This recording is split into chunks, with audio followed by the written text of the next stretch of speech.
This is a public event. I'm running this to show folks what we're doing inside the course. I've added a ton over the past few months focused on the law school application side of things, the law school admission side of things, but I'm realizing that since my focus over the years has primarily been the LSAT, a lot of folks might not know everything we've got going on the admissions side. I've been running a handful of personal statement workshops like what we're going to be doing tonight. I will also be covering in the future character and fitness, optional essays and addenda, diversity statements, resume. We've got all of that coming up over the next month or two. So those of you inside the course, stay tuned for that. I may do some public events like that as well, just to give folks a little bit of a taste of that. So I'm curious, just out of everyone who's here tonight, how many of you do not have a personal statement draft yet, or do not have a topic? Just type in the chat or raise your hand. I'd love to get a sense of where everybody is on that. So I see James raising his hand. I see Emily, Shia, lots of folks here. Awesome, great. All right, so let's see. James, since you actually raised your hand, why don't we start with you? Would you want to talk through a little bit of what you're thinking about in terms of topics? In terms of topics, what I did was I wrote down what the most meaningful events in my life were. And then I created a separate list for events that motivated me to go to law school. And my intention is to create separate drafts from each of those lists. I was thinking maybe one or two from each list. So that way I can have a personal statement that is easy to tie to law school, but also a different personal statement that focuses more on raw and unfettered emotion to make it more compelling, and then worry about why law school later. Nice. I really like that. I think that's a really wise approach. And it's something I would actually recommend, where if you're considering a few different topics, make them separate and then write a little bit on each. So maybe you've got 2 or 3 topics. One's a bit more personal and raw, one's emotional. Then you have another one that's maybe more professional in nature. And then you could potentially bucket all 3 into different essays. Like one's an optional essay, maybe one's a diversity statement, maybe one's a primary personal statement. If one involved disciplinary action or running into trouble with the law, character and fitness might be a good route for that. Is that kind of how you're thinking about it? Right, yeah. And because I don't want to necessarily make it contrived as though the essay were created for the purpose of explaining why I'm going to law school, because my concern was that might temper some of the emotional appeal of it. And I don't necessarily intend to create a complete first draft if it becomes too difficult to write or if it seems too contrived. Nice. Yeah, no, that makes a lot of sense. You may find that you're not getting a lot of traction with it, but rather than having it all be theoretical, like, oh, that could be a good topic, actually seeing how far can you go. And you might do 300 words as a taste, or you could go all the way and do 1,200 words, 1,500 words, just let it all pour out, and then go through revision after revision to chop it down to what will ultimately be around 500 words, 2 pages, double-spaced, normal-sized font, about 12 point, more or less. That's the goal you're aiming for. But yeah, either way, it works. As long as you're getting something on the screen, getting something on paper, that's really the first step. Precisely. And I have a lot of experience with writing, and not to humble brag, I've written 2 books, and what you said about just getting something on the page is absolutely critical, because all writer's block is just the expectation that the next sentence you're going to write is going to be gold. It's okay to write shit as long as it's not in the final draft, but just get the ideas flowing, the words on the page. That's exactly right. FBR, fast, bad, and wrong. That's the idea. Just get it out there and then iterate from there. Fantastic. I'd love to hear from some other folks. Naina, do you want to share a little bit more about where you're at with your personal statement? Sure. I've actually started writing about one event that I wanted to talk about, but then I thought it was bad, so I deleted that and I started another one. So I'm just right now figuring out what I should talk about. Like, I have a list of events, but I don't want to talk about all of them in one essay, like you said earlier. So I'm trying to see which ones are the most important and then write about those. Cool. So I'm like in the initial stage of, figuring that out. Nice. Would you mind sharing 1 or 2 of the topics you're considering? Sure. So I was thinking about when I was working as a forensics case manager, forensics mental health case manager, I saw a lot of not to say injustices or things that were done wrongly. So I've actually had experience with several people there.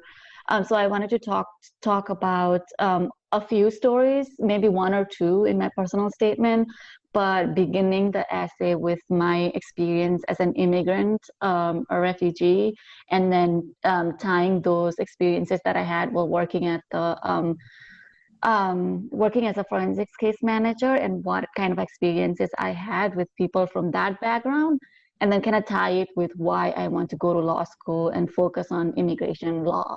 I don't know if that makes sense. No, fantastic. That's a really compelling story, really compelling background. I'm sure that you could make a lot of it in a personal statement.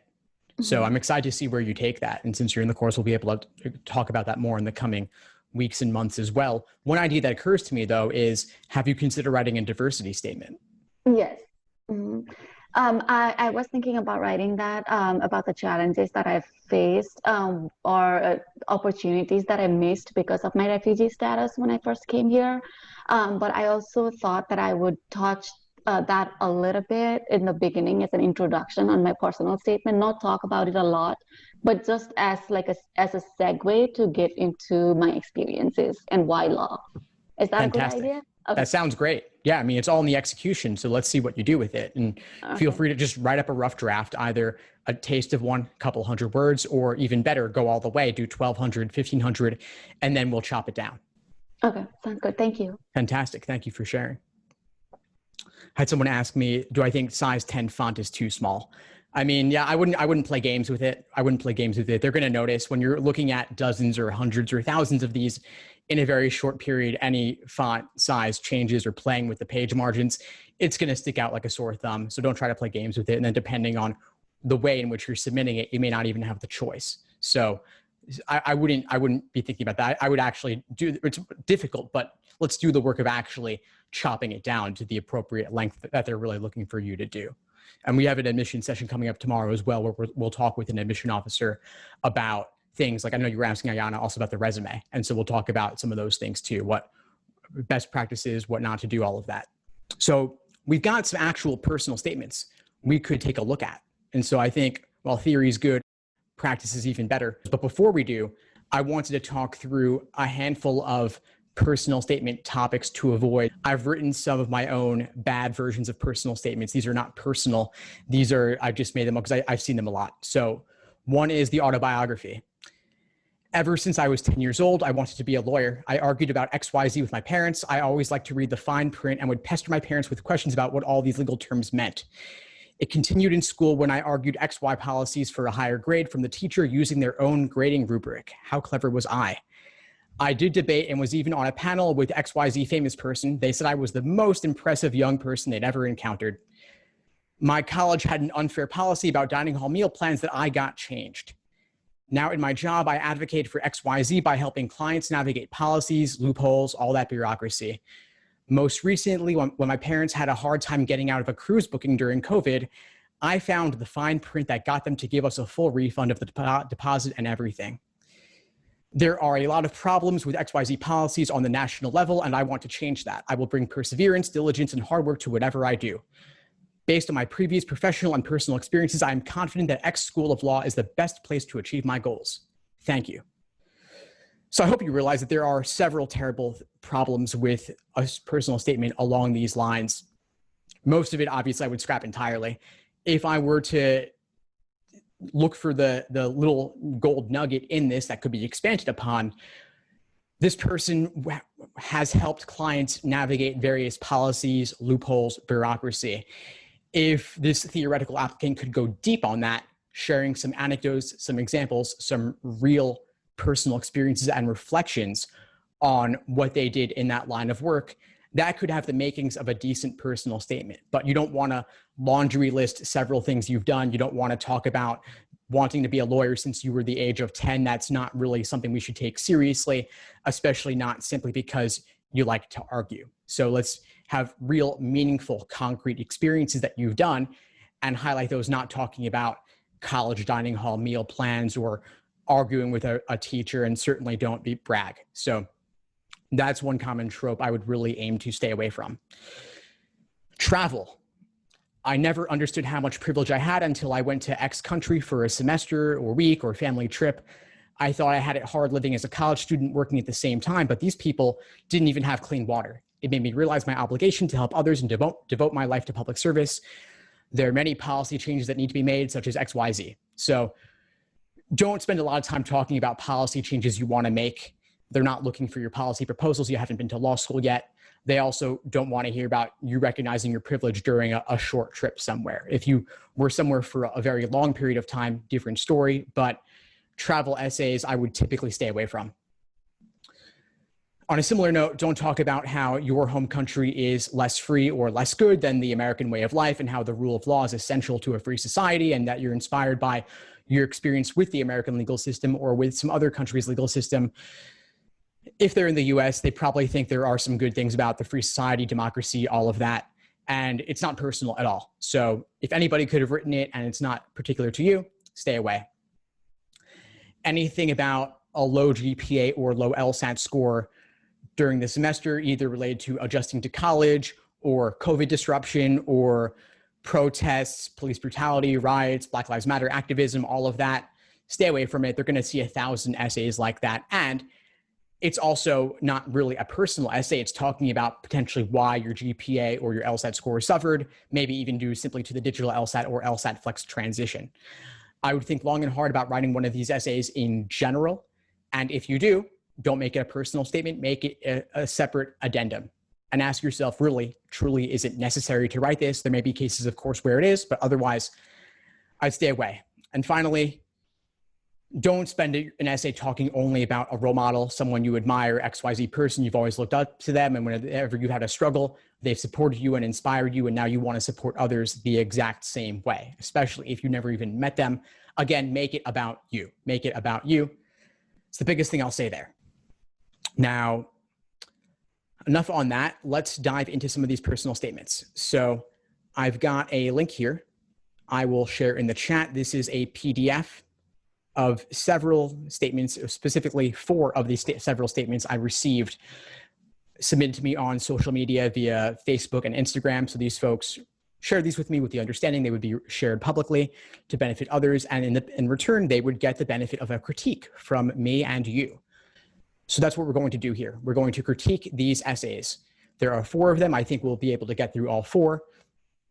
I will read them in their entirety. If my voice flags at any point, I might ask someone else to fill in the slack and pick up the next one just because it's a lot of talking to do this sort of thing. So here we go. The day I turned 5, I went to Vietnam and my mother took me to the Buddhist pagoda that she used to pay homage to when she was young, so I could learn about being virtuous in the same way she did. When I arrived at the main hall, I had followed my mother, stepping slowly onto the incense-perfumed carpet towards the familiar echo of a singing bowl. I stopped as my eyes reached an enlarged poster of a wheel segmented into 6, with the upper half depicting heaven and the lower showing the suffering of humans, animals, and spirits. That's the wheel of life, said my mother. Everyone inside it lives, dies, and gets reborn until they can get out of it. Why, I asked. Because the world has natural laws. If someone does many good deeds, they will have fortune, and if they commit bad deeds onto others, they will suffer throughout their life to repay that debt. When someone no longer has debt, they will be freed from the wheel, she explained. I stared at the map of the universe in awe. Although the concepts of debt and freedom were foreign to me at the time, this simple model, I thought, made sense. In my mind, this meant that any suffering was not only predestined, but profoundly necessary to attain higher levels of freedom. Later, I exited the back gates of the pagoda, directly entering the streets of Saigon to buy lunch. I optimistically skipped towards the city center, ready to use my newfound understanding as a lens to which I could guard myself from ever doing harm unto others, as well as to peek into the nature of people's past. However, as I got closer, I entered a reality that not only looked challenging, but was challenging for my recently formed worldview. The street was a scene out of any travel documentary, populated with people and their life's work. I felt as if the loud city noise tried to distract me from the difficulties that lie at the heart of Vietnamese life.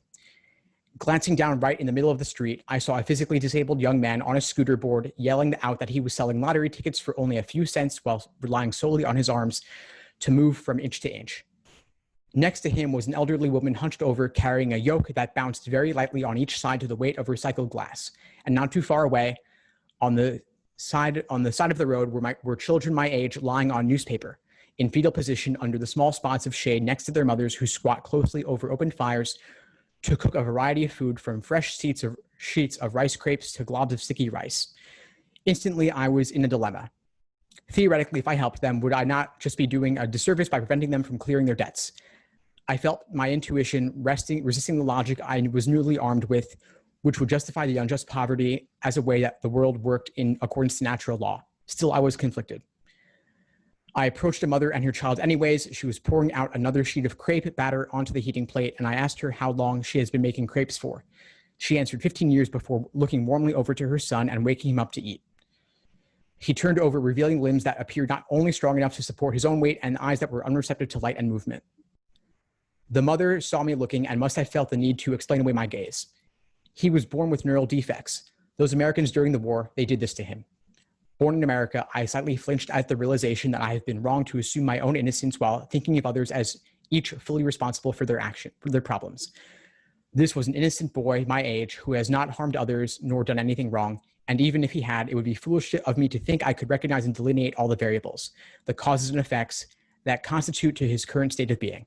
The moment I naively oversimplified people's nuanced realities into general concepts such as debt and repayment, I not only mistakenly concluded people's problems to be fully representative of their past or debt, even when some could be to no fault of their own, but moreover, I convinced myself that the best act of service I could offer in response was to forfeit my agency and feign indifference. My perspective on people has benefited from the recognition that every choice in history belonging to an individual is full of subtlety, and my experience with getting to know the hardship that takes place in my ancestral land serves as a reminder that as I enter the field of law, I cannot make unwarranted presumptions about others, but rather be sensitive and attentive to their story. Pursuing virtue, I realized, was not necessarily about non-intervention, but precisely the opposite. In a society like Vietnam that lacks the healthcare systems, safety standards, and courts to raise about such civil support, I'm reminded that my duty is not to accept the norm and silently feel guilt, but rather to reclaim my agency and utilize it to bring about positive changes in the lives of those around me. In America, from social politics to corporate economics, there is likewise a shared suffering that has to be met with a willing resolve to change those circumstances. Having knowledge of the law will enable me to utilize my agency with attention, awareness, and empathy. Whew. All right, thoughts? Yeah, Alyssa, please. It's a really beautiful story. Off the top of my head, I do think about one of the examples that you brought up at the beginning of the session about like I went somewhere else and I have privilege. So that's a theme that I'm definitely thinking about. Aside from that, like if we wanted to like stick with this concept, like obviously this person has a lot of empathy and a lot of compassion, but I would be interested in seeing an actual tangible example of how they used that compassion or empathy instead of just saying like I went to A and now I possess B inside me. I really need like an example of some time in their adult waking life of like maybe when they use the lessons from this experience to actively do something else. I'm not getting that finished part. Thank you. I agree 100%. Yeah, I think the issue here is that this does fall within that travel essay trope I described earlier. So let's say this person presumably might be American. We obviously have to see their resume and such. But the idea here is that this 5-year-old was somewhere else. He or she went to Vietnam and had all these revelations about how life is different over there. Yes. And so the question is, okay, well, you were 5 back then. What have you done since then? You've had presumably 15, 20 years or more to actually implement some takeaway from this revelation you had as a young child. So I'm thinking also, I don't want to read stories about your childhood alone. I want to see something about how you've evolved since then from those experiences, whether positive or negative, into your daily adult life. And so, okay, you were 5 then. Let's say now you're a college student, recent graduate. Maybe you started an organization to help people like those you met or saw in Vietnam. Otherwise, okay, well, you recognize your privilege as someone in the Western world, presumably. What are you doing about it? And I'm not seeing that. And I would imagine it's there. I mean, the person, obviously, they said, intention, awareness, empathy. And I believe that. I don't think that this essay was written simply for brownie points. The question is, so let's see that next step. after that, as you said, Alyssa, precisely. So there's lots of room to cut some of the details here. I mean, the details are nice. This is very well written. And as a piece of creative writing, I can picture myself seeing the world through your eyes in that situation. But that's not the only purpose here. Let's get some creative writing, but mix it with that personal vulnerability, what's going on inside your head. And then what's your takeaway moving forward, and what have you done as a result? So there's a chance to highlight something key on the resume, specifically if it does relate to this particular trip or relates to even just helping less fortunate folks in the developing world. Other feedback, other thoughts on this one? So in my mind, whenever someone presents a story about changing their worldview, generally one of two things in my mind has to stand out about it in order for it to be compelling. The first one is that either it was very difficult for them to change their worldview because of a bias or a preconception, or some sort of yearning to the realization, or alternatively the realization is profound. In this particular story, I didn't get the sense that they had struggled to change this worldview. In fact, they described it as a recently adopted worldview. And to me, it didn't really seem that the person had a good foundation for, any sort of belief. Rather, not a good foundation, but didn't have a solid foundation for belief, which, being 5 years old, I don't think anybody has. And everybody is going through some sort of growth at 5 years old. And the truth itself was a general truth that everybody should have, not something particularly indicating particular profound growth.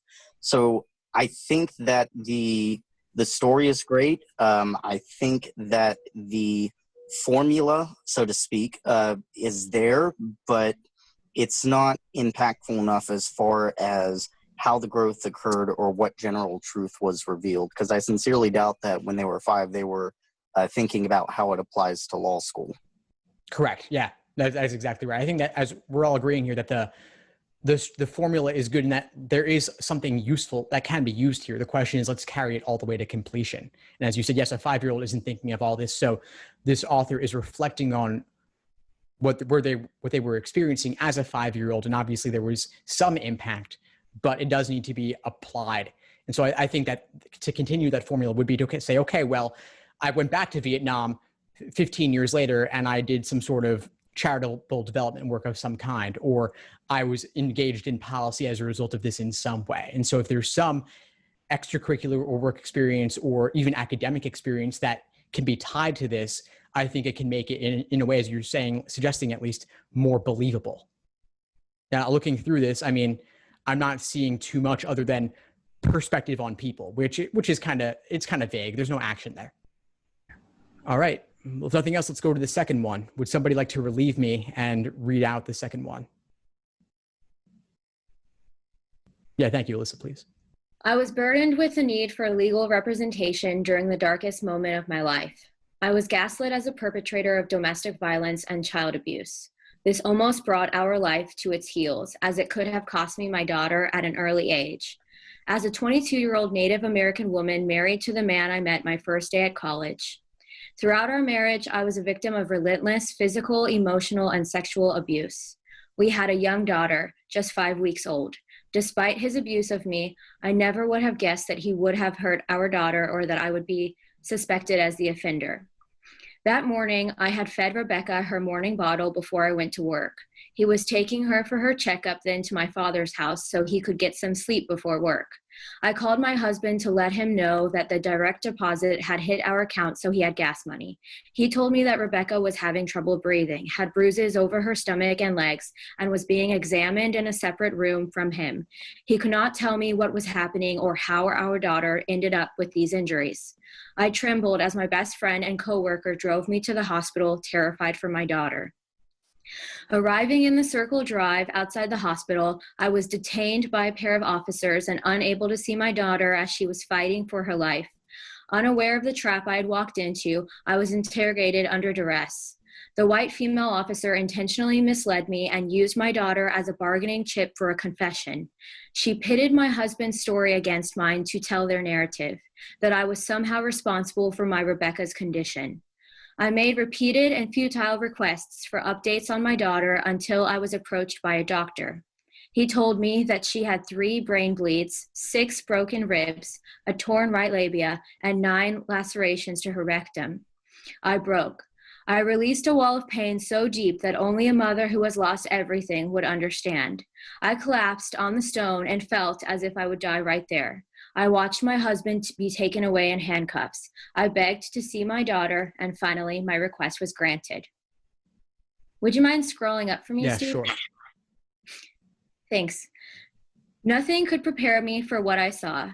My child was lifeless and attached to more tubes and cords than I thought possible. She was bruised, pale, and so fragile that I was afraid to touch her. It was in that moment that I was condemned by others. My shock was confirmation of their assumption that I enabled the abuse, or worse, had perpetrated it myself. The pediatrician began speculating, laying the groundwork for the abhorrent actions that caused her injuries, and revisiting the same questions the officers had already asked. Without the answers he wanted, I was promptly dismissed and banned from the hospital. That moment is the first time I noticed the gaslighting of my husband's abuse onto me, despite the fact that I was his victim too. This was when I knew that I truly needed help and turned to search for legal counsel. What a monumental obstacle to need support and guidance during a time that I was most vulnerable. My entire world had been ripped out from under me, and I was utterly alone and unsupported. I lacked any knowledge on how to select a lawyer, and my family support was dismal at best. My first attorney was provided by my place of employment, and he recommended a colleague once my initial interrogation was complete. I sold all of my worldly possessions just to afford his retainer. This counsel insisted and coerced me into pleading nolo contendere and assured me I would have my daughter back in 6 months or less. Had I known then what I know now, I would have fired him on the spot for ineffective counsel.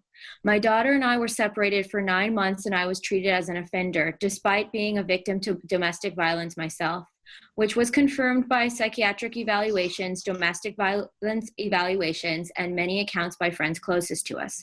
Despite this, the court was insistent that I failed to protect her, despite my lack of knowledge or awareness of her abuse.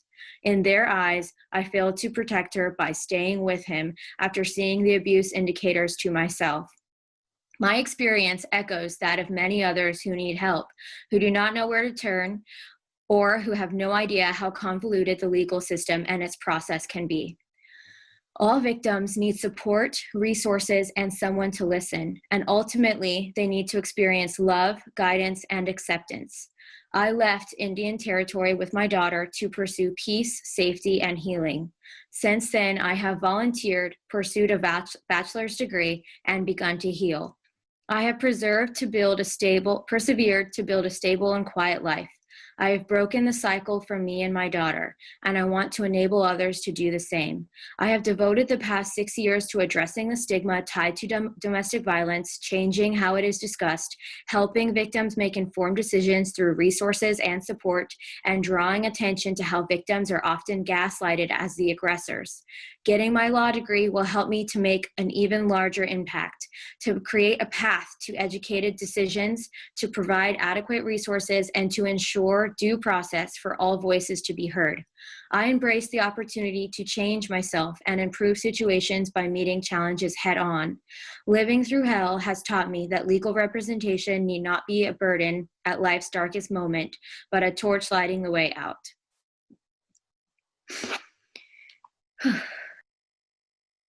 Wow. Yeah, powerful statement. Thank you for reading that. A lot going on there. So this statement, this person's clearly a strong person who's been through a lot, most that at least a lot of folks can't even imagine, I'm sure. And so the question is how to tell this in a way that seems appropriate to the task at hand. I think that there's so much going on here that I would wonder if this person might want to divide it into multiple statements, just because it's a lot taken it at one time. but it's powerful, and I think this is a great material here. And just kudos to this person for being open and honest enough to share their story with others as well. Anyone have thoughts on this they want to share? Well, I have an actual particular question on this one, not necessarily related to content, but I'm presuming from the essay that she pleaded no contest for a particular charge. So I'm wondering if this should be an addendum for character and fitness as opposed to a personal statement. That's a good question. Yeah. So here, nolo contendere. So no contest. And so this counsel insisted in coerced me into pleading. So that would be a character and fitness, most likely. And so at least part of this could be discussed there. The things around ineffective counsel and everything related to evaluate all these evaluations, encounters with the legal system like that. Yeah, that would be character and fitness, that portion specifically. So at least some of this could be discussed there. That's okay. Right. And just for general knowledge, and then I'll yield because I want this person to get feedback.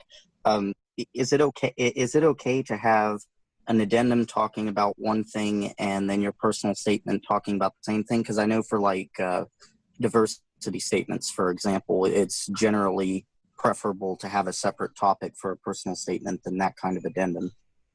That's a good question. Yeah, I think under other circumstances, I would say, yeah, it's better to have it so as not to make only one thing the focus here.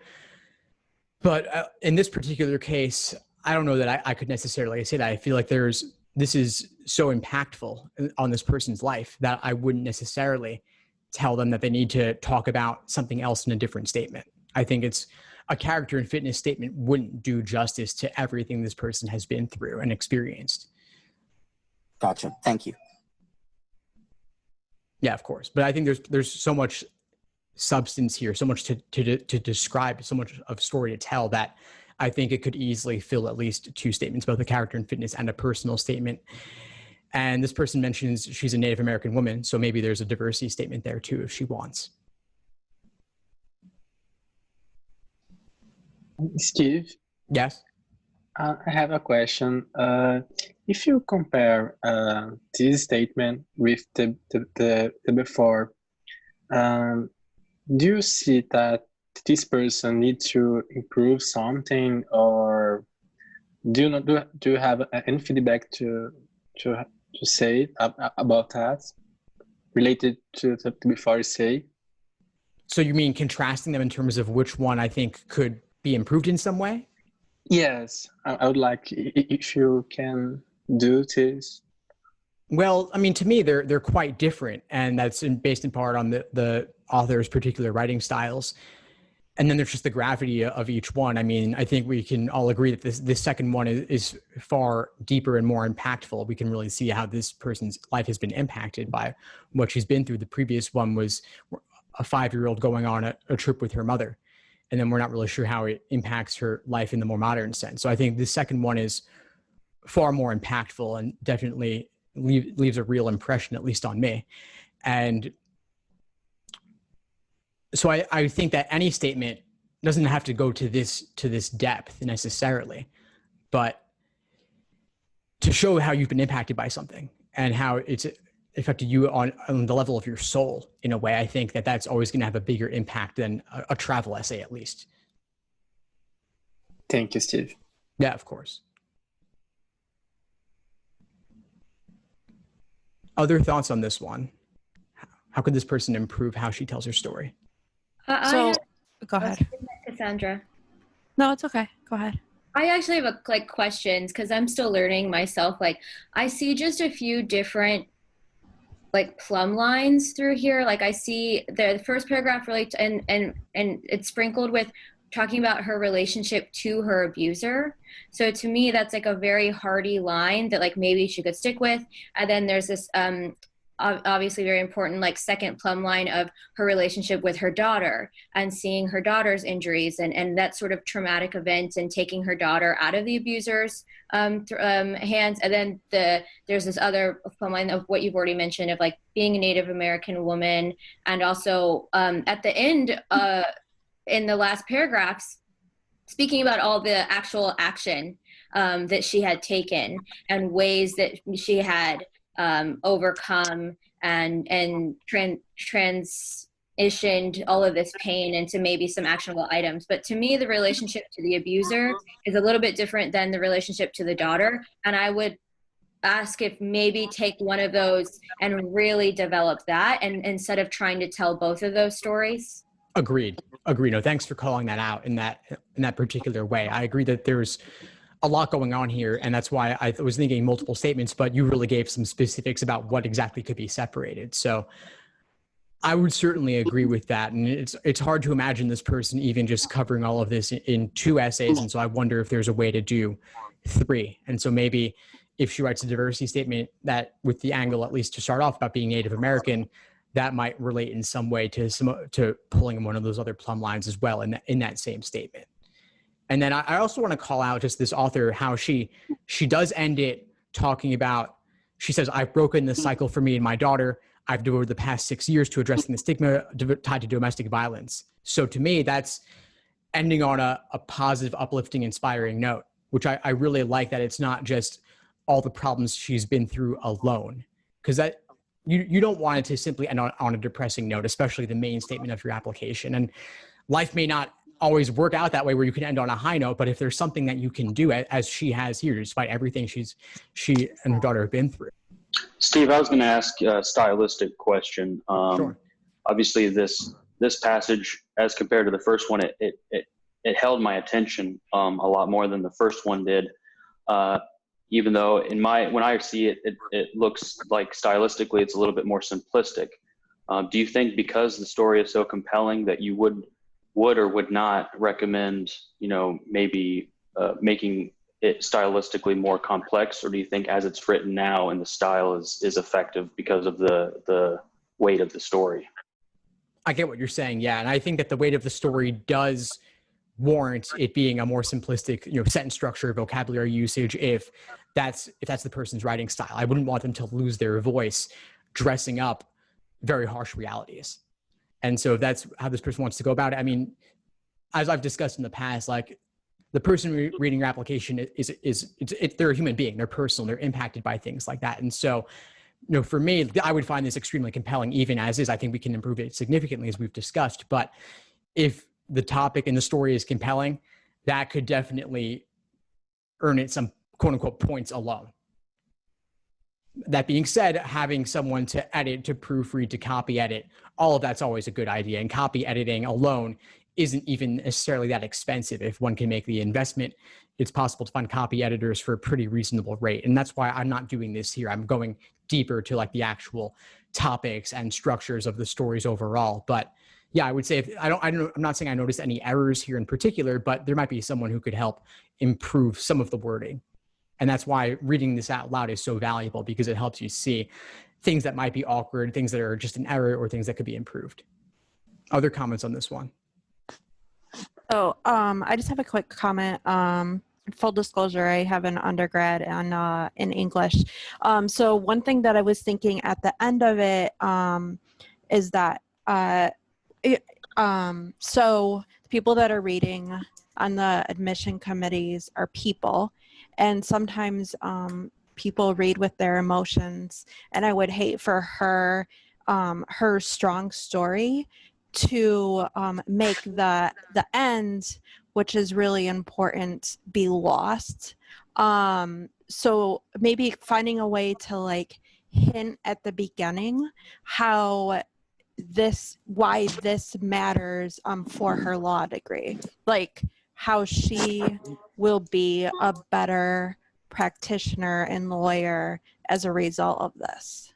Agreed. Yeah, I think the end, although it ends on an uplifting note, the specifics are missing here. And maybe her resume covers that, but at least I would want her to give at least like one clause or one line devoted to that specific, even if it's in the resume as well, just to remind us, okay, she has a clear path and she's done some work addressing stigma on domestic violence. What exactly has she done, or what exactly will she want to do with a law degree? Just rather than just simply making a larger impact. So I agree, there are some specifics that could be laid out a bit more there, even just with the same number of words, just swapping. All right, let's go on to the third. Okay, so how is it to take the size of a poppy seed able to cause so much suffering? Here I was at 18 years old, walking out of my car with a handicapped parking pass. I received plenty of glares and confused faces because nothing looked physically wrong with me, but my body was aching, it hurt to use the stairs, and I was feeling unimaginable pain. I went doctor to doctor with no one able to help me. I felt lost, like no one would believe the symptoms I was experiencing. From podiatrists to physical therapists to rheumatologists to general practitioner, no one could figure it out. I started to feel apathetic towards things I used to enjoy doing. I felt alone and began to spiral into depression. School became difficult for me, and so did little things such as getting out of bed. Finally, after getting extensive blood work done, my doctor had good news for me. Now, this is not what most people would consider good news. Finding out you've been suffering from Lyme disease, Rocky Mountain spotted fever, and mycoplasma pneumonia. For me, however, it provided a better outlook for the future. I felt a sense of relief to finally receive a diagnosis from my doctors. I felt validated after being an advocate for myself for so long. I knew the treatment was just beginning, but the diagnosis meant the search for answers was over. During this journey, I learned how to mature and become an adult. I had just graduated high school and turned 18, which meant my parents couldn't always hold my hand during every doctor's appointment anymore. Turning 18 means freedom and independence, but transitioning to adulthood is not always easy. I had to learn to advocate for myself, to never give up, and to trust my gut. The agony of spending so much time at the doctor's just to be referred to somewhere else felt like it would never end. There were plenty of days I let the disease get the best of me. Through this, I had to learn to get back up and fight. This diagnosis is an experience for which I will always be grateful because I learned many valuable lessons that have made me a better person. I got a medical withdrawal from all my classes for the semester, but couldn't let falling behind my peers frustrate me. Reflecting on the experience, I was able to learn how to be an advocate for myself and better communicate. Being a shy kid growing up, I avoided meeting new people and stepping out of my comfort zone. I was reliant on my parents to hold my hands through life, but this experience showed me to speak up for myself. I received a higher level of confidence in myself, knowing that I was a fighter. I learned to be resilient and went back to school the next semester determined to succeed. I am proud of myself for learning how to deal with the challenges that have come my way and becoming an overall stronger person. While my symptoms may fade, the lessons I have learned will stick with me. After coming back to college after my medical withdrawal, I decided to try out for my college's cheerleading team. Cheerleading is the sport I have loved since I was 7 and unfortunately had to take a break from during treatment. Through my determination, I was able to make the team and push through relearning some skills. Being able to participate again in the sport I love at the collegiate level has helped me to recognize the emotional and physical strength I have gained. I hope to continue challenging myself during law school. I have the strength and knowledge to get back up and succeed after hitting rock bottom. I am now motivated to be an advocate for others. I found my voice through my diagnosis, but not everyone has the resources that are needed to speak up for themselves. Through my college coursework, I have been able to explore many aspects of the legal system. Now I want to study criminal law and be a public defender. I want to help give a voice to those that our system is leaving out. Okay, thoughts? Emily's saying what? Emily's not a fan. It's because they're talking about medical stuff, and I was like, okay, maybe they weren't told to leave the addenda in the addenda section. And then they get like back to coming from cheerleading, and I was like, okay, so this is like an athletics kind of essay. And then I got lost again because they're talking about criminal law and a public defender, and like getting that from being unparentified, we're changing directions like 3 different times. Yeah, agreed. I mean, not to be too harsh on this person, but this is kind of like random stuff about me, like starting off with the Lyme disease and other things, and then just kind of, okay, well, here's some other stuff you should know, like the lessons I've learned, and then I'll do cheerleading and I'll do criminal law, and I don't see too much how they tie together. Yeah, so agree there. I don't mind being a little bit more critical on this one, just because I think sugarcoating it isn't going to serve anyone here. People need to know what's wrong with this one in order to help everybody improve. So it's in that spirit. This is meant to be constructive criticism, But I think that the point about doing multiple statements around these, I think is well taken. Yeah, Other I think if you thoughts? just cut like the top part of the essay, I would be like, oh, they're gonna do like defense work for people, or rather plaintiffs work for like medical malpractice cases and talking up for the patient. And then we get down to public defender. I'm like, where did this come from? They need to talk about criminal law or what they did in college that has to do with criminal law. Did they intern for a judge? Did they where did it come? Where? Did it Yeah, come I think if we stop here, like at the end of this paragraph is like takeaways. This diagnosis is an experience. I learned X, Y, Z. I reflected, okay, well, if you hammer out exactly the lessons that you learned, I mean, so you said that you were shy and you were maybe advocating for yourself. I think that was mentioned. Okay, so give me some examples of that. And then all the other stuff, that's separate. That's like, okay, well, I had to take a break from college for a semester maybe. And that kind of took me out of the running in terms of like my transcript has a gap. Explain that somewhere else. Brief addendum, matter of fact, to the point. But go much deeper on the medical stuff. Medical stuff is also tricky. You don't want to be, again, solely negative, but if you really highlight some experiences, that'll at least, I think, put this in a much better place. I agree with Elisa. Like the telling is too much. The showing needs to be like more examples or like situations. Yeah. Let's hear more on that. One question. I don't know if you can hear me. Yeah, first, Alyssa, do you want to share more on the show, don't tell? Oh yeah, for sure. So I mean, this is something that you say all this time, Steve, like show us, don't tell us. And I find a lot of the telling is, can you scroll down actually a little bit for me? Sure. Okay. That should be great because it's all right. So even something like a sentence like, while my symptoms may fade, the lessons I have learned will stick with me. A sentence like that, I feel in a personal statement is not necessary, because if you do show us like what you're doing, like the people reading these are very smart enough to say, oh, this lesson is directly how they have applied themselves from what they just said previously. So there's a lot of sentences like that in this particular statement. Earlier too, about having to be independent when they go to the doctor's offices. If they did want to talk about that, you could just talk about the exact interaction you had at the doctor's office. How did you speak to the doctor? How did you overcome the obstacle of maybe you were unsure of yourself when you had to deal with scheduling or the receptionist or not understanding certain terms? Like if you actually say, I think a good question too to ask myself of like when I start to tell more than show is just what happened, what really happened, and what did I do about it, instead of a lot of the it like a backseat sort of driving of saying, and then I had determination, then I had independence. Exactly.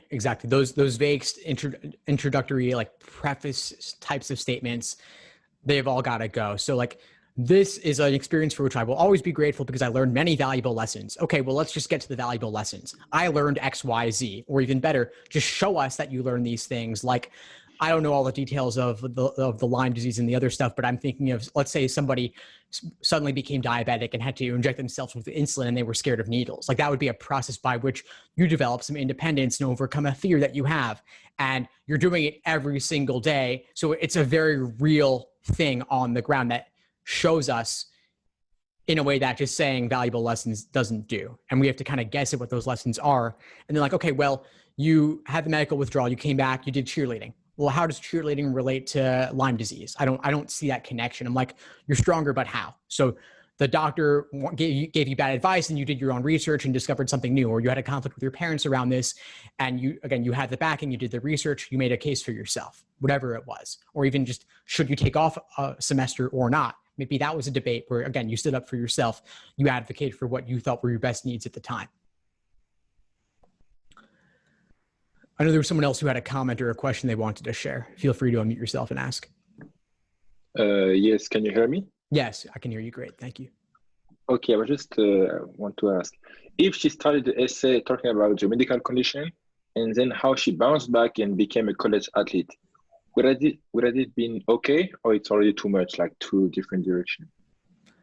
I think it's okay. I think that in a way that the cheerleading could serve the goal of ending on a positive note, especially if there are lessons learned from the medical withdrawal during that time away that then informed, again, like the bravery to try out for something, taking the risk involved, if that was something that was true for this author. And how could she bounce back and this from how you relate to law school? Because I think that's what she tried to do, but she didn't do a great job with.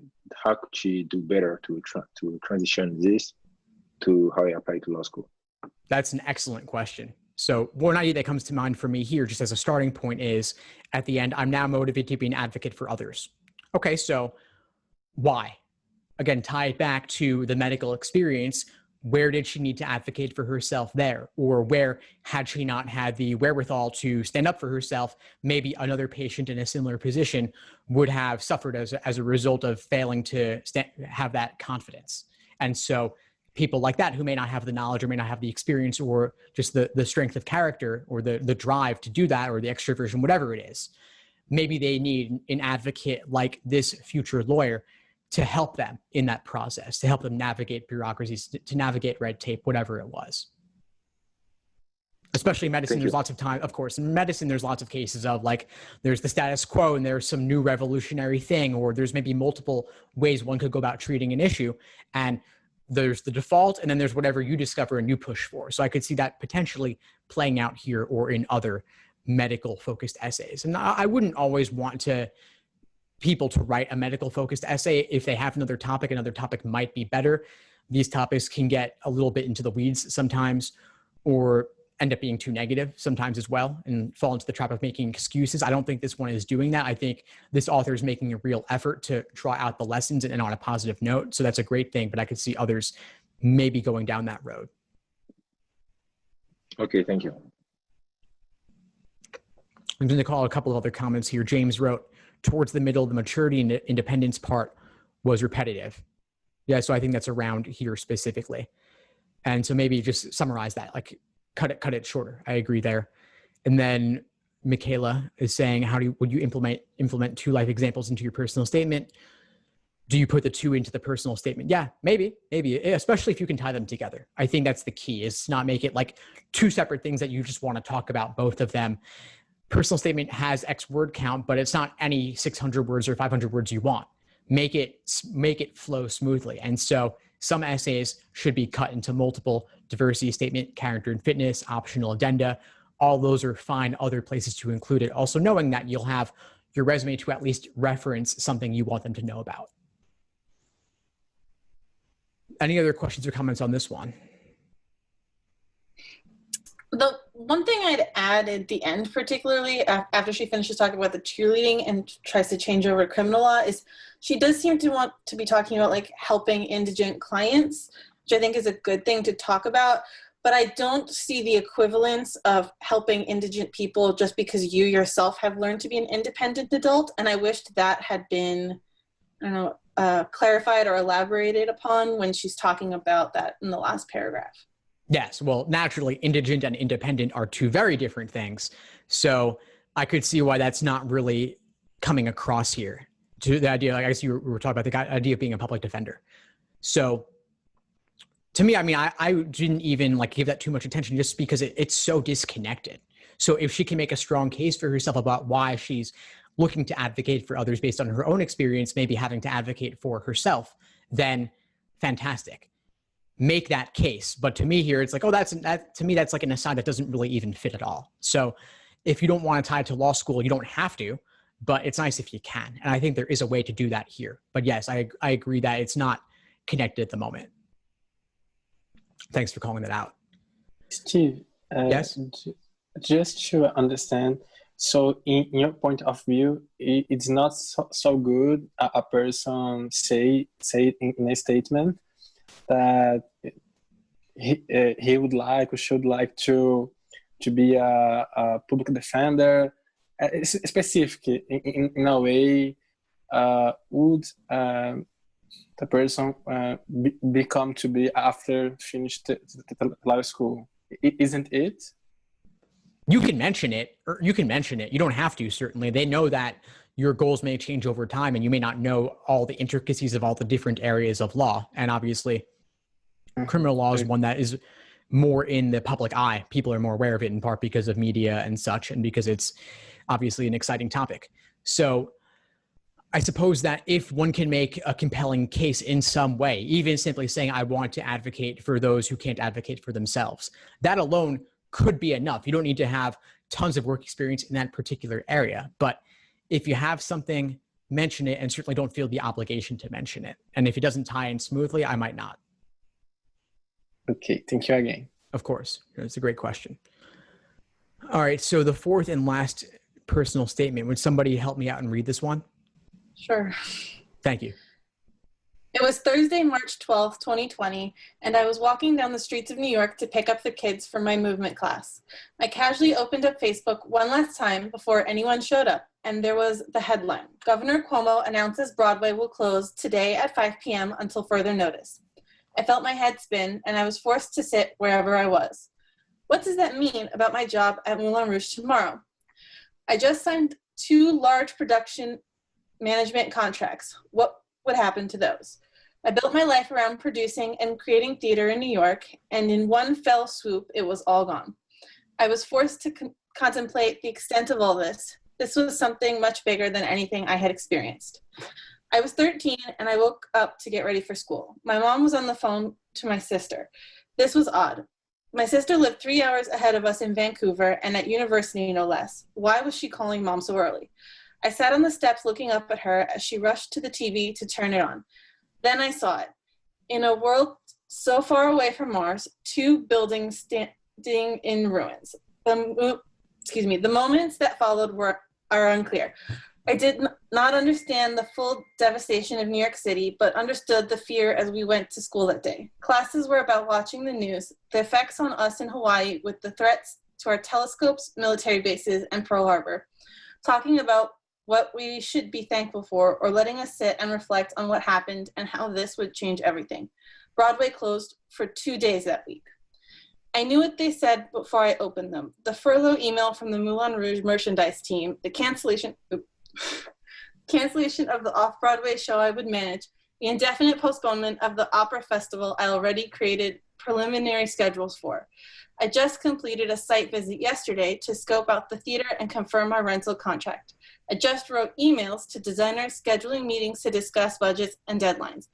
It was an avalanche of change. Wear a mask, 6 feet apart, no gatherings, with lines outside every grocery store, even though there was no toilet paper, hand sanitizer, or soap.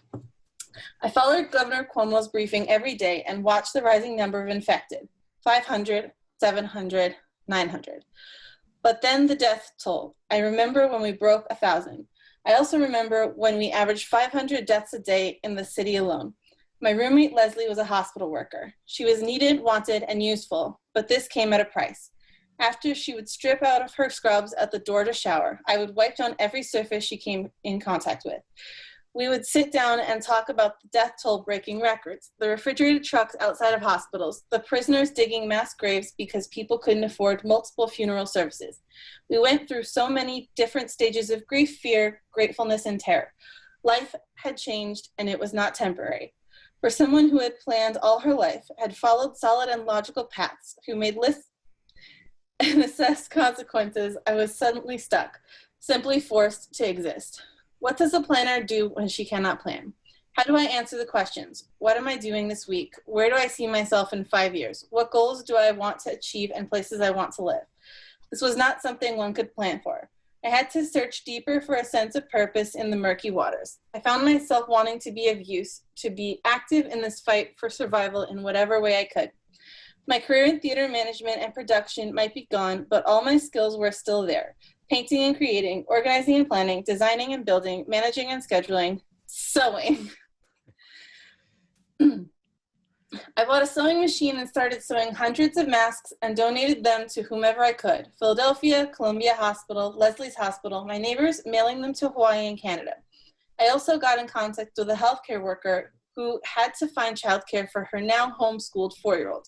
In between masks, I would make dinosaurs out of toilet paper rolls and teach Hannah how to count Cheerios. This came at a cost, of course. Hannah's mom and Leslie were in constant contact with sick patients, and there would be those 6 to 12 hours we would wait on edge until the testing eventually came back negative. I exhaled from that possible reality and realized that I had a purpose, a way that I can help people that transcends pandemics, economic hardships, restructuring of society, and forced isolation. People were losing their jobs and their homes, struggling to eat. What were our rights? What rules protected us, and how do we change those that don't? And then the protest started, and I felt something inside cry out. Although it wasn't my voice, it was, I was an ally that could fight for injustice. As I marched the streets, I decided what I needed to do. I will use my strength, resilience, leadership, and privilege to make a difference in this new society. This is a year of enlightenment and change. Through losing it all, those walls you build up in life culturally and socially, I found what drives me at the core of my being. I want to be able to help people, to be of service to the people who can't fight for themselves. Every human is important and makes a difference. My fight and passion for life is not new, but redirected into something better. I'm invigorated to pursue this educational path and carve a new destiny that is even brighter than before. I am not going to be an audiobook author, that's for sure. No, thank you, Emily. I appreciate it very much. So we've got COVID. We've got COVID as a major theme here. So it's really hard to think of any particular constructive criticism because the essay was just all over the place. One of the biggest things that stood out to me was the second paragraph there. Stephen, and it reminds me of something Stephen King said, which was "kill your darlings." You could literally take out that entire paragraph and the overall story and understanding of it would not be inhibited. And by Stephen King's advice, it should be done in that case. Another thing was that I liked how the story started off with how they were specifically and directly impacted by COVID, and I felt like there was a lot of potential for that, but it just went to so many other different things that it became generic towards the end. And I think with that particular introduction can be expanded on, and there can be a story to it, but I think that this is a good example, especially towards the end, to be cautious, especially if you're writing about COVID, because that's something that a lot of people are going to write about. So if you are going to write about it, it really needs to be personal and unique, something that not many others can have a claim to how they were impacted by COVID. Exactly. Thank you for that. I couldn't agree more. The idea that it should be something that only you could write. And most of us could write something about watching the numbers rise of the infected with the governor's briefings, right? Especially those of us in New York anyway. Others have similar. So the question is, what's so different about wiping things down, for example? And these stories, the details here could be anywhere in the country and maybe even anywhere in the world, at least those countries that have not handled COVID quite so well. Also agreed with cutting out that second paragraph. You could cut it out and lose nothing at all. The flow would even continue smoothly. So it's really just an aside. I know some other folks had comments. Yeah, where's his or her, like, why law? Like, if you submitted this same essay to any other graduate program, like pick medical school, pick dental school, like whatever, like none of this is just like, I want a job that I want to work for people in like some other capacity that's more secure during like crazy insane times like 9/11 and COVID. Like there's nothing about this that says why law at all. Correct. Yeah, there's not. And it could go there maybe. I mean, as James was saying, like with the opening, like you feel like it's going somewhere. Like, okay, Moulin Rouge, they got in third paragraph, let's jump to that, they got furloughed. So we have a very like work-focused opening here. So the career being impacted, obviously. But what happens then? Was there something that maybe this author did at his or her job? And you're scoping out the theater, confirming rental contract. Okay, I'm like, contract, that's legal. Maybe we can do something there. But then it veers away and zooms out to statements virtually anybody could relate to, which is if it's too relatable, then it's not personal enough. Oh, I read that as she or he did all of those things the day before the COVID stuff. And so she or he was remembering when it was normal and she or he had done all that work. And then afterwards, like all the contracts were cut off because of the Broadway shutdowns. Agreed. Yeah. No, so it's indicating the disruption, but then there's still fallout from that. If they just signed a contract, maybe now they want to get out of it. So I don't think this person meant to go there, but I'm saying that would be like, instead of going left, go right. And this person could take those paragraphs, maintain them largely the same, at least compared to the other stuff, at least, and then go somewhere totally different, but cut a lot of the things afterwards. Someone's writing in the comments here about how undergrad, they put a separate COVID impact essay, wondering if law schools will do the same. I mean, yeah, we haven't seen this year's applications, and so I suppose anything's possible. We'll find out in a month or two. But yeah, regardless, it would be somewhere separate if you want to do a COVID specific thing. I don't love the idea of making it a focus of a main personal statement, just because, again, they're going to get so many of those. Other comments and thoughts on this one? I think the author kind of jumped into how they decided they wanted to go to law school. It was, well, I went to the rally and I had this change and I knew that I wanted to go. I think with the current situation, people have a lot more time. So maybe to talk about the thought process. Now I had this feeling and then I sat down, I thought about it, I did the research, I looked into it, and here's why.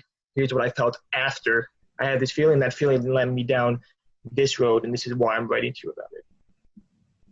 So you're referring to that last paragraph, correct? Yes. Yeah. So I'm glad you brought that up, actually, because it was kind of like an ending point, next steps kind of thing.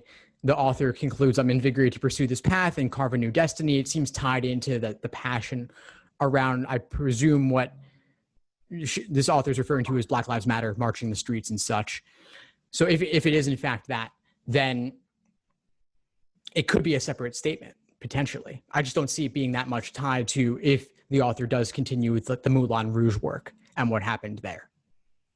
But talking about protests and current events and marching and related to that, okay, well, again, this, as you said, this is like a temporary thing in the short term. What's continuing going forward is my question, in terms of, is this impacting career goals? If so, that's totally fine. Just iron it out with specifics. Yeah, like you could be doing social work, you could be doing a criminal justice master's degree, you could be doing a psychology, like you could be doing a police science, like that doesn't specifically say law. I thought about the current events and therefore X. X doesn't have to be law in BLM. It could be race relations, it could be communications, it could be political. It was just it got more abstract as I kept reading, and I was like, oh no. Right. Yeah. Yeah. And if this author does have some legal work experience of some kind, that will strengthen the case for law school. But I might mention it to make some of these vague statements more concrete, and then remove the vague statements. So basically just swap it around again is what I'm saying. But to tie it into the excitement of the short term, what's been going on the past few months, it may not continue for everybody into the fall and beyond. So the question is, if this is something that this author is passionate about, let's make that case in a more convincing way. And also, and I don't know if this is like a personal pet peeve of mine, but like, do you want to be the kind of person who is expressing that they're a reactionary in your essay, which is kind of how that comes off, like, oh, I only thought about this as protests got bad at that point.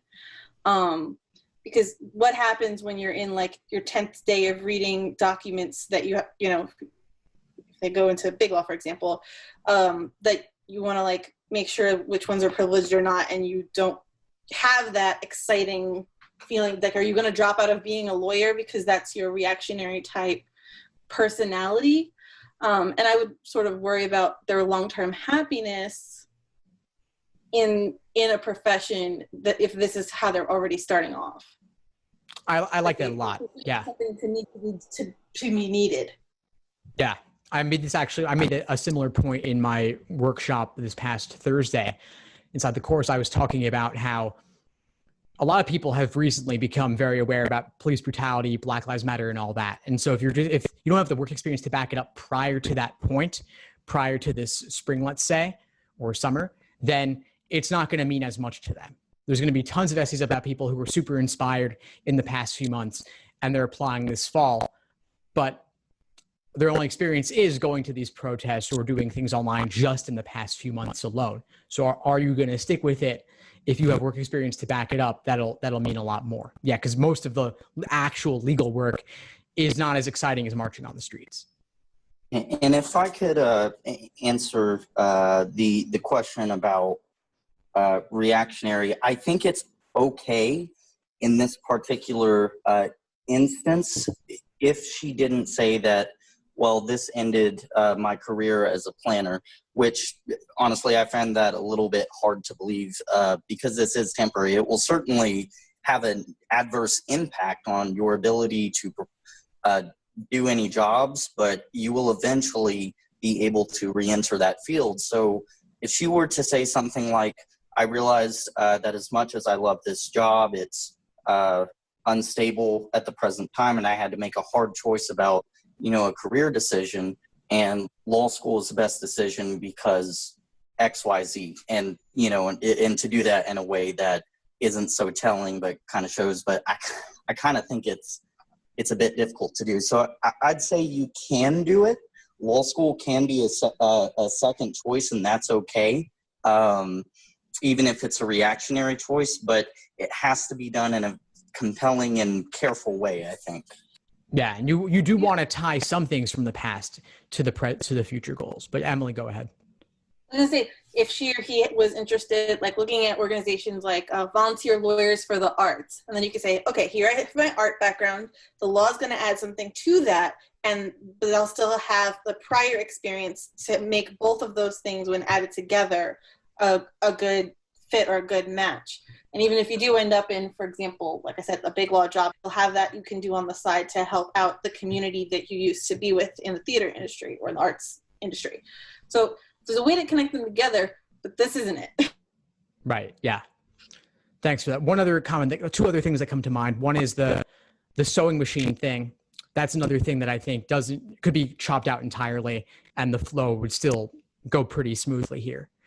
The other thing is I got a kick out of the dinosaurs out of toilet paper rolls and counting Cheerios, but it seems kind of silly compared to the gravity of what comes in the following paragraph. And so I don't love it that I think one tone or the other, or at least have a smoother flow from one to the other. Not you're making me laugh, then you're making me feel passion for justice, right? Like those two things don't really seem to be of the same level of gravity. And so at least some separation or some transition, or since I don't see the sewing masks thing tied to the rest of this essay, I would just chop it out altogether. And maybe that's a line on the resume, or maybe it's a separate statement, although I'm not sure. I mean, hundreds of masks, that's impressive. That's great. I mean, that could be a separate essay maybe, but it could also just be a couple of lines on the resume.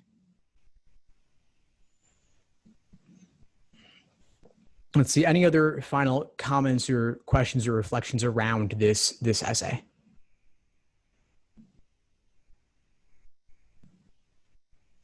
All right, well, if not, then we will wrap up here for the evening, but thanks to all of you for joining and asking such great questions, giving some great comments and great feedback for these folks. I'm sure they will greatly appreciate it, and I hope that you all got a lot of value out of it as well to apply to your own statements. And so we're doing these sessions regularly in the course. We're covering everybody's drafts. We're also going to go on to diversity statements, character and fitness, optional essays and addenda, resume, all that good stuff inside the course over the next couple of months. I may do the occasional public event as well, but if you want yours reviewed, the course is the best way to do that. And so details on the site. Feel free to reach out if you have any questions or need anything, and I will hopefully see you all soon. Have a good night, and thanks for joining. Bye all. Thanks for tuning into the show. Please subscribe if you haven't done so already to be notified of new episodes as I release them. And feel free to reach out if you need anything at all as you move forward with your prep. I'm happy to help however I can. In the meantime, I'll wish you all the best and take care.